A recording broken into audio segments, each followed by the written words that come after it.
Hi అండి అందరికీ. అందరూ బాగున్నారండి?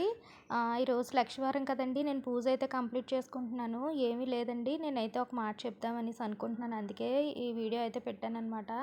వారంలోని ఏదో ఒక రోజునైతే కేటాయించుకొని అమ్మవారికైతే ప్రసాదం అయితే పెట్టుకోండి. పాలు, పెరుగు, నెయ్యి ఏదో ఒకటి కలిసేటట్టు అయితే కంపల్సరిగా మీరు నైవేద్యం చేసి పెట్టుకోండి. నేనైతే లక్షవారం గానీ, శుక్రవారం గానీ కంపల్సరిగా చేయడానికైతే ట్రై చేసి నేనైతే పెడుతున్నానండి.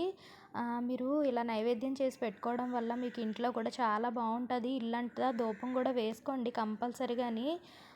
ఒకవేళ నచ్చలేని వాళ్ళైతే స్కిప్ చేసేయండి. నచ్చిన వాళ్ళైతే వీడియో ఎండింగ్ వరకు చూడండి. ఇలా ఒక లైక్ కూడా ఇవ్వండి.